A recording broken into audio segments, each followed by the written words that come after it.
11 जुलाई 2006 को मुंबई में सिर्फ 11 मिनट के अंदर अंदर 7 धमाके हुए थे।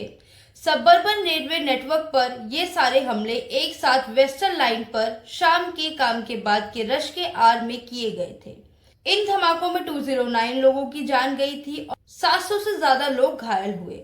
सारे डिवाइस फर्स्ट क्लास कंपार्टमेंट में रखे गए थे उन ट्रेन के जो चर्च गेट मुंबई के सिटी सेंटर टर्मिनस से वेस्टर्न सबर्ब्स जा रही थी। धमाके मटुंगा रोड, महिम जंक्शन, बांद्रा, खार रोड, जोगेश्वरी, भयंडर और बोरीवली स्टेशन पर या उसके पास हुए।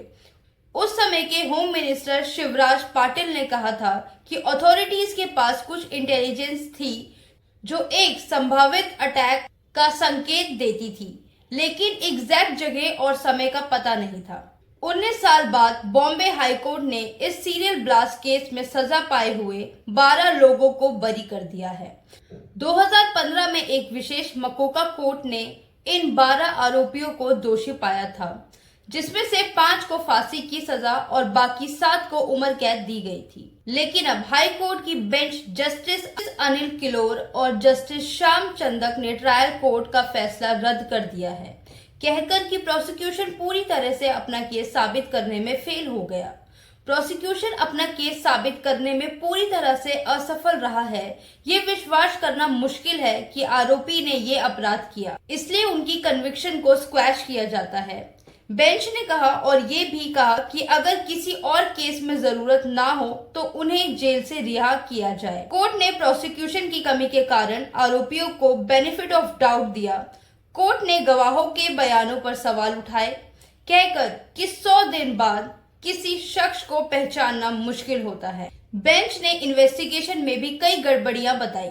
उन्होंने कहा कि जो एक्सप्लोजिव आर्म्स और मैप्स अथॉरिटीज ने बर्बाद किए, उनका ब्लास्ट से कोई लेना देना नहीं दिख रहा और प्रोसिक्यूशन बॉम्ब के टाइप को भी साबित नहीं कर पाया। 2006 के ये कोऑर्डिनेटेड बॉम्बिंग्स शाम को रश आवर में फर्स्ट क्लास कंपार्टमेंट को टारगेट करते हुए की गई थी। इम्पैक्ट को बढ़ाने के लिए प्रेशर कुकर्स का इस्तेमाल किया गया था। पहले ब्लास्ट 6:24 PM पर और आखिरी 6:35 PM पर हुआ था, जो मटुंगा रोड, महिम जंक्शन, बांद्रा, खार रोड, जोगेश्वरी, भयंडर और बोरीवली स्टेशन के पास के ट्रेन में इफेक्ट करा।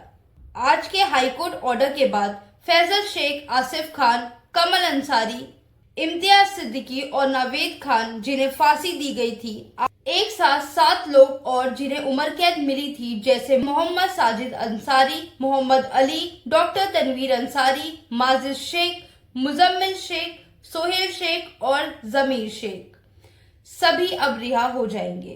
Thank you for watching Newsfield by Yashika. Keep supporting us.